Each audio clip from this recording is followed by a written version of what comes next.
The Mixing Music Podcast is proud to say that we have a lot of free resources outside of the actual podcast. Visit mixingmusicpodcast.com/links to find access to our free PDFs and free resources.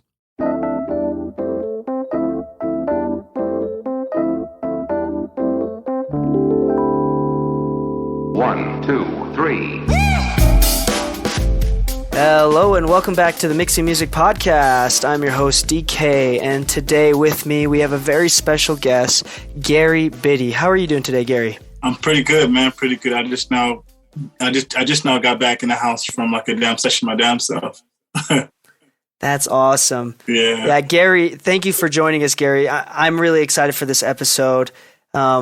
As we all know, it's February in America, I guess all over the world. It's Black History Month, right, where we celebrate Black culture in America. And we talk about the good, the bad, and all the beauty that comes with it. And right. Because this is the Mixing Music Podcast, we're going to talk about how it affects the music business and how Black culture and Black history is a huge part of our culture as America. Mm-hmm. And Gary Biddy is a friend of Ice, who we've interviewed before on the podcast. And Gary, do you want to talk a little bit about your background with music and kind of how you got to know Ice and where you're at now? Sheesh. Okay, this is like a rabbit hole right here. So let me try to keep this good. I've been in music for about, I would say my whole life. My mom was inside a freaking reggae band. So I used to watch her rehearse and fucking eat cashews on the goddamn sidelines, like watch her all night. And yeah, I kind of always been around music. Like I was like one of those guys that whenever I see any of my friends who like did nothing, I would be like, oh, you should make beats. Like I would like take the freaking laptops and download FL on it, whatever. I would just like always make everyone make beats. And this is before I was even in music. I would just always do it to like all my friends. And then my actual background is I was actually into like doing books and like Instagram, social media, and just photography, journalism, all those things. But I always had like music in like the freaking background. And I was faced with like a position where I was like I kind of had to like rebrand myself and kind of like really find myself within music, and that's kind of like what happened. So I would say over the last 6-7 years, I've been just fully immersed in music. I have my own freaking management company. I do like freelance A&R work. One of my freaking mentors is a freaking Soundwave from a freaking TDE. He's the one that does everything for all of them. And yeah, I just kind of been out here doing my own thing. I've never worked at a label. Never had an internship, like none of that stuff. None of those like freaking great stories people have. Like, yeah, I interned from this and I learned this. Like, nah, like I never had a job nowhere. I kind of just, I'm kind of just here. You know what I mean? I kind of just found a way to always be in the mix, no matter what, despite like not having the right, I guess, like pipeline to do it. And I met Ice by there's this artist named Sylvan LeQ. Excuse me, I stuttered by the way, so that's gonna happen a lot. But this artist named Sylvan, and I believe Ice was his DJ at the time. And shit, I met Ice, and we've been locked in ever since. I did Sylvan's last album, Apologies in Advance. I'm the one that executive produced and pretty much A&R'd that. And yeah, I met Ice, and Ice has been, man, if like Ice, like I know Ice is just someone who just like saves everyone's life. He just comes through clutch no matter what it is. Ice will have some type of tool, gadget, or a word that will just make everything just make sense. So yeah, that's Ice for me. That's true. We love Ice. Ice is the man. Right. And we're really glad that we get to know him. And it's awesome that you get to work with him. That's so fun. Yeah. So tell me. So let's just get started. I want to preface before we really start talking that this is and can be a sensitive topic, but I want to just tell the audience as well as to you, Gary, that I'm trying to be sensitive, but also trying to like alleviate ignorance. There is a lot of ignorance around the topic, so I may ask some questions that may seem really ignorant, but I'm sure that there's a lot of people that are asking sort of the same questions. Now, in your experience, especially growing up as Black or African American in America, how big of a role has music played? And we can even dive into entertainment in general, but let's stay with specifically music. How much of a role is music in your life and within Black culture as you've seen it? Whew. Ah, man. I think it's shit. I mean, it's everywhere. Like you're just immersed in it no matter where you go. Like there's not a memory that's not impacted by music. Like growing up, if you heard, for me, growing up inside a freaking Black household, if you heard like gospel in the morning, you know it was time to freaking clean up. You know what I mean? Like certain songs you just knew like, okay, this is what that is what that day is like about. I would say for me, I would say that music is one of those things where like if you didn't really have right freaking role models or like, you know, parents or whatever, music could actually serve as that parent, serve as that guide. You can really choose the albums that you want to live by or choose the artists that you want to like look up to and kind of like model your life by those lyrics, those words, or that vibe, whatever it was, you can actually like do it. So yeah. And I think, and this is not exactly relatable, but I think it's a little bit closer. I feel like in European culture, there's this culture of going to concerts. It's a form of entertainment. But I myself am from Okinawa, Japan, where it's a little bit more indigenous culture. Like I'm an indigenous descendant of indigenous people in Japan, where music is probably seen the same way as West Africa was and, you know, Black communities in America, where music is not just entertainment. It's a place to be heard. It's a place to speak. It's a place for people to come together. And as you said, in church, celebrate God, or in rap music, like celebrate overcoming your own weaknesses or talking about them. And it's so interesting to me that, especially in rap music, there's no other genre of music where you can be vulnerable and talk about all the crap that you had to go through and it be cool. You know, no other genre you can do. No other genre can you do that and still be cool. Right. It could be. And yeah. Go ahead. No, I'm saying that's true. Like it's definitely a way of. I don't know. It's just like it goes back to. We're obviously being sensitive, but if it even goes back to like slavery and just Black people as a way to make anything kind of enjoyable, or make anything, or not even enjoyable, but make anything just make anything work. Like they will take anything and it's like, all right, well, this is what we have. We're going to like basically make it work. And you know, you can hear songs that could be about the worst shit, but people have a way of like dressing it up and making it fun or making it appeal to someone. And I feel like that's one thing that's powerful about at least like Black music. Where it's like, you know, it can be anything and someone will take it and swag on it, but oh shit, this shit low key fire. And it'll work. You know what I mean? It's like, oh, did you actually listen to lyrics? I mean, yeah.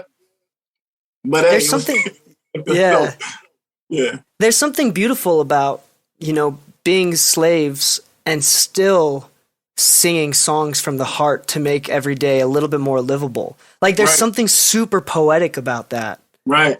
That's like, man, that's like, I don't know, man. I feel like in this life, there's two things that are like cornerstones. And I feel like it's like sense of humor and like music. You know what I mean? You got to have those two to really make it through any day. If you have a good sense of humor and you have music, I feel like anything is possible. I feel like that's the ultimate armor to like walk through life. You know what I mean? So yeah, for sure. Absolutely. Mm-hmm. So as we kind of press forward, let's go into history here. Even in jazz, when I took theory in school, we always talked about West African rhythms, and we learned the specific rhythm, the mother of all rhythms. It was a specific syncopated beat. And if you come back, you know, and come back to America and combine European scales and rules, dare I say, to music, and you combine this beautiful, expressive, improvisational based, you know, you're just expressing yourself in music, and it created something. It created blues, it created jazz, and as we know, that's kind of like everything right now. You can't run away from jazz. Yeah. I've been learning that myself. Like, I'm not gonna say I'm the most like super knowledgeable person, but like as I work with like, you know, people that play freaking violin or people that come from this nature or people come over here, like jazz is somewhere like rooted in almost everything. Like, and it's kind of like, I don't know if that's like the soul of you got jazz and you also have soul music, but it's like jazz comes from soul comes from jazz. Like it all still comes from like Black people, and it's one of those things where it's like, yeah, you really can't escape it. I think the way to really phrase it, that's really just feeling. Like that's really like the main component of music that you really can't teach. And that's why I feel like that's how it finds itself inside every aspect of music, because it's more of like a feeling. Rather, if someone knows chords or they don't, they'll still end up playing some jazz chords because it's still a feeling. You know what I mean? Like certain things you just can't avoid. So yeah, I mean, that's when I basically hear jazz, that's what I think about. Like it's a feeling. You can't kind of escape it. You know, it's just like so it's just so real and dear to like everyone that it'll definitely find its way to like come out of anything. Yeah, absolutely. Do you feel that the feeling and the expressiveness that you were just talking about is part of the reason why I would say like Black music, like historically speaking, Black music is so popular and relevant today? I mean, because even like with hip hop, Black people as like we're still the minority. You know, people of color are still the minority in the States. Right. Black people are still the minority. Yet Black cultural music has always been the majority, starting from Motown and Earth, Wind and Fire. Like it's been such an amazing thing. Do you think that that's part of the secret, the sauce, is the emotional, cultural aspect of it? Yeah, because I mean, they, they have those sayings like music is like universal language or love is universal language, and you like have all these things. But when you basically break people down, if you want to remove color, it's all just feelings and energies and things like that. And I feel like people of color in general, just like all over, who everyone's oppressed, everyone has some type of battle that's crazy. I feel like it always finds a way to speak through the music, and you can't avoid a feeling. You know what I mean? Like anybody can go make a little pop record or do something that's like, oh yeah, this is like this is like a freaking formula that's going to work. But a feel, you really can't avoid it. It's going to come. You know what I mean? And I feel like that is why it like resonates with like so many people, because anybody can, we are all like humans. So we're all going to have the same set of emotion, the same set of like life triggers. Everyone's life is the same to some fucking degree. Like everyone is trying to move up. Everyone has been low. Everyone has lost a job. And everyone has something that's happened to everyone. And somehow inside of our music, we have a way of touching on those topics like all the time, that anybody can be like, you know what? I like this because it's somewhere in their life, it just like made sense. And I feel like that's how people actually cling on to artists and actually like feel like, oh, this artist is for me, or like this artist, I can like freaking, see them, like people can see themselves in the artist because it's like so, it's just like so, it's like something similar. So yeah. Absolutely. Mm-hmm. Now, in your opinion, what other things do you feel that Black culture has done to improve the entertainment business or music in general? Because it'd be very easy for us to say just blanket general statement like, we're really grateful that Black culture was able to unite, but it comes from a sad history, a sad past that we can't deny. But do you think that it kind of fuels part of like, what do you think about the relationship of the sad past? I think that's what I'm trying to ask. What do you think about the relationship with music now versus the sad past that it came from, being slaves and being brought over, generational trauma and pain? Right. I feel like, I don't know. It's weird because I feel like we're getting away from it. I don't know if that's like necessarily a good thing or a bad thing. I'm still kind of trying to figure it out because like, I feel like a lot of music should be made with, I just feel like art in general. I feel like the best art comes naturally, one, and the best art comes from intention. And I feel like we are kind of in a space where it's so much of a hobby and so fun that a lot of music that's coming out, it can be a really great thing, or it could be really like, the world really didn't need this album. You know what I mean? But Yeah. at the same time, everyone needs to be able to express themselves. But at the same time, I wish that there was a little bit more intention in it. And I feel like going back, there were intentions behind the song. The songs were made to uplift. The songs were like, you have songs like that. You have freaking war chants. You have like freaking rituals. You have like all type of things that every single song had a purpose. And I feel like, where we are somewhere in the world now where people are just trying to figure out their own, purpose. And then they're doing the music. So sometimes their own like purpose catches up to the music, or sometimes the music has purpose and they don't. And it's just like it's like this big old like song and dance, if you will. People trying to figure out what is really needed and what isn't needed. But for me, I feel like we are like definitely getting away from it because this music is being made with less intention, because everyone see that you can make money, or like you can be a star, or I can just I can just get freaking verified, and I can go do this. Like there's like so many things that's like attached to music now that it just happens. Like people are like, oh yeah, I was like a freaking Vine star. Okay, cool. I got followers. Fuck it, I'm going to make an album. It's like that's not like the pipeline for everything, for every single crossroad in life. It's like, oh well, people are looking at me. Well, I guess I can make an album. Like, since when did just having some type of notoriety automatically made you an artist to like make music?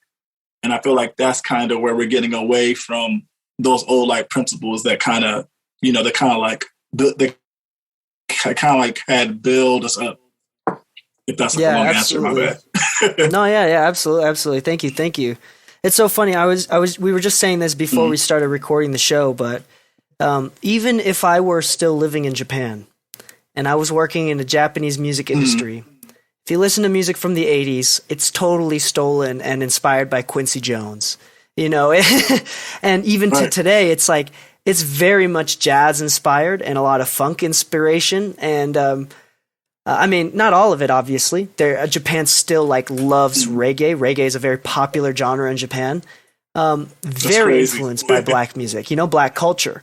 And this may be like a weird thing to say, and it may sound stupid when I say it out loud, but although there was a lot of generational trauma and pain that should have been avoided and never should have happened, at the same time, when I listen to music from the years, from old times, from blues to a little bit more like 70s, 80s, like Motown, to Michael Jackson, to now, I still can't help but feel gratitude that there was this fusion of American, like European culture and black culture. And because there's something about it that's so beautiful, and it could have happened nowhere else. Nowhere else in the world would that music ever have happened, And I hate to say it because it came from pain, but I also have to say that I'm grateful for it. And especially as someone working in the music industry, especially someone working in the music industry, I cannot state this enough. Like, I owe my entire career to the black community. Like, if it wasn't for hip hop, if it wasn't for R&B, like I grew up in Chicago. I didn't listen to rock music, I mean, that rock music is still good, Jimi Hendrix, whatever. But I mean, like, at the same time, like, I can't deny that it influenced my life and created a career path for me and made me love music. And I don't know if it would have happened if it wasn't for, the history in the past. Yeah. Man, when you really think about it like that, it's like, damn.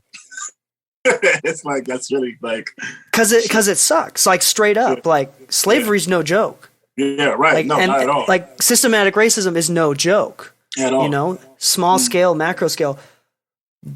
But we got like soul music out of it, and we got blues out of it. Like, I don't know if it's equal exchange. It's not equal exchange, but right. I'm grateful, and to that I will always say I owe my career to the black community.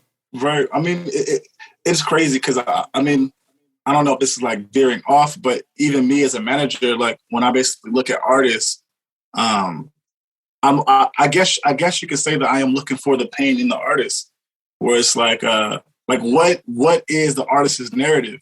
You know what I mean? And like the best like narratives I've seen that I've come across have come across pain. Like, you know, pain and, you know, L's give you the best lessons. You know what I'm saying? Like you have to fail to really like freaking learn something. So that's probably why all that music was so fire, because it was so much crazy shit going on that like the art just had to be the only balance that made it all make sense, because everything else was like so fucking crazy.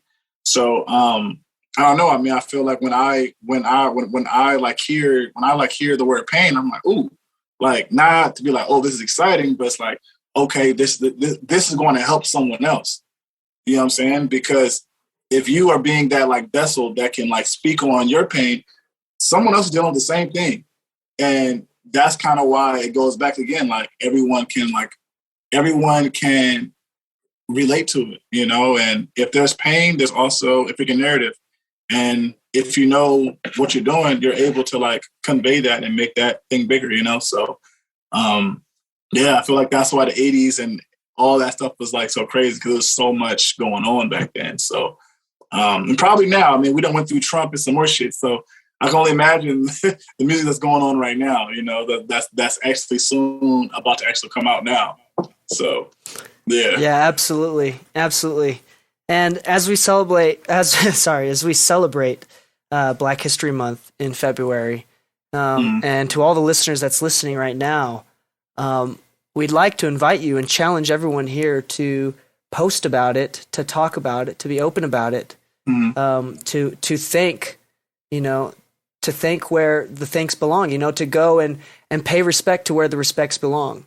Right. And we can, as America, as a nation, as a world, we cannot deny that the pain and the trauma that African Americans have gone through has created something beautiful. And in the someone, while I was on a live stream, we were talking about songwriting and writing real lyrics. Your true lyrics. Someone commented, "What's the sauce? How do you write lyrics that deep?" And my answer was one word and super simple: trauma. Right. Exactly. That's really, you know, the shit that comes from trauma is beautiful, but also, was it worth it? Yeah, exactly. It's like, damn. That's like, what's those memes of like, damn, but did you die though? It's like, nah. Look. Yeah, you know what I mean? It's like, yeah, I mean, that's literally, that's funny that you brought that up, because literally an album that's about to come out actually Friday, Sylvan's album, literally our whole concept is trauma. Like that's the whole thing, is like a whole train of thought of just everything that he went through and just like letting it like flesh out, just like live streaming it and just putting it all out together. And it's like, yeah, I mean, and like actually that was, you know, he's done like a lot of albums, and we made that album like 2 weeks. He's like, yo, this is the fastest I've ever made music in my entire life. And it's like, yeah, because you're actually speaking from a real place and it's natural. And it's like, these are real stories that you actually went through. And that's why it's easy to actually talk about. Because, well, I'm not saying it's easy to talk about, but if you're like at that level and you're actually ready to be open with yourself, it's easy to like streamline everything, you know? So, yeah. But yeah, that one word that's everything. Yeah. Trauma, pain. Yeah. All right. And thank you so much, Gary. As we finish up, I kind of wanted to ask one more question for the people in the audience. Because Black music is so celebrated and is so accepted around the world nowadays, there comes a simple question, and you know, something that people think about. And I think it comes from the idea of, maybe it stems from the idea of, you know, growing up in the suburbs of Chicago, surrounded by all white people. When Biggie talks about selling drugs, white people don't think, oh my gosh, like, why is he so stupid to sell drugs? But it like, realistically speaking, in that scenario, that was the only way he could pay rent, you know. And as he says in Juicy, the way that he can put his daughter in school and feed his daughter. Right, you know, that's like a real life decision that you can choose. But to white people, they don't get it, right? So it's such a different world. But at the same time, let me ask you this: as Black music is so celebrated and accepted now around the world, do you think that it is okay for, how should I say this, white people to pay homage by creating hip hop music and black music themselves? I mean, I think it's. Yeah. People have their quarrels with that all the time. It's like, oh, no white rappers. It's like, and there's like never many like big white rappers or whatever. I think it is really about just them just really being themselves. I feel like a lot of the times people come into music and it's not, and I feel like it's not even a freaking race thing. A lot of times people come to be like an artist and they think what they do is they become an artist that they think people will like versus just being themselves. And that's the problems that like artists have. It's like if you come into this game and you're basically being yourself, someone's going to freaking rock with it. You know what I'm saying? Like Eminem was talking about, killing his mom, killing his girlfriend. Everybody fucked with it. All the people said, oh, this is weird. Everybody supported him heavily because he was being himself. I feel like when you have white rappers or whatever, and they come into hip hop and they're trying to like have like a black story, I feel like that's the problem that gets it kind of like dicey. Although someone white can come from the same ghettos and they can talk about it the same way. But it's like I feel like there's like a little like slippery slope between being like a white rapper and really just like basically being real about it. So if you stuff it good, yeah.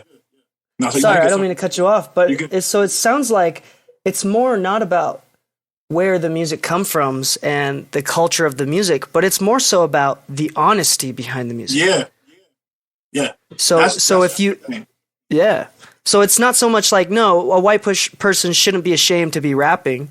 Yeah. But like, just be careful, like be true and authentic to yourself because that's what hip hop and black music is about. That's literally, is that what you're saying? That's literally the sauce that everyone's looking for.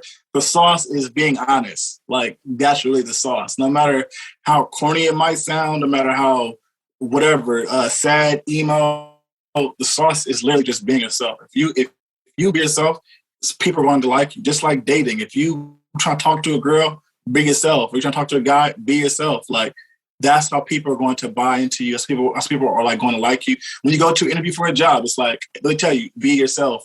Let your fucking personality shine through. Don't come in here trying to act a way that you think I want you to act. Because we are going to pick that up and we're going to spit you out like, nah, this is trash. Oh, he's faking. Oh yeah, this like isn't real. So overall, it's just something where people just have to come in here, be true, and it'll work. You know what I mean? All you really have to do is like be real and be true, and it'll work. But I feel like a lot of people are like comparing and looking at what's worked and what's and like doing basic stuff like that, and they come in here with their own little set template on like how to fucking do things, and that's what ends up them not. I would say them not freaking lasting because some of it will work, but it won't work forever. Because absolutely. Yeah. And I think that's a beautiful way to end this episode. And I want to thank you again so much, Gary, for your time. Thank you so much for all the words that you've said. And we're really grateful that you were able to get on the show with us. Hey, man, appreciate it. Thank you. This is my freaking first one, so thank you so much. Well, we got you on your first podcast ever. Thank you so much, Gary. Do you have an Instagram that people can find you at? Yeah, it's the same as my name. It's freaking Gary Biddy, GaryBiddy. At Gary Biddy. That's right. Go follow him and talk to him. Start up a conversation if you like. And just something to think about this month is appreciating black culture and black music and the black history that it came from. And thank you so much, Gary. On that note, I hope everybody, happy mixing, my friends, and stay saucy. 1, 2, 3.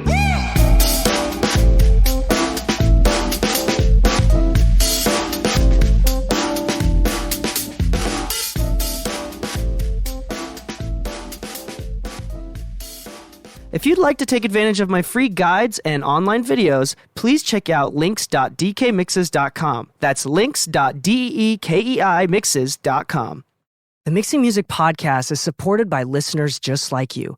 You can find a way to support us by going to mixingmusicpodcast.com/links and choosing to make a donation to the show, either a one-time payment or a reoccurring one. Any and all of which helps us to continue to grow. Thank you for your support.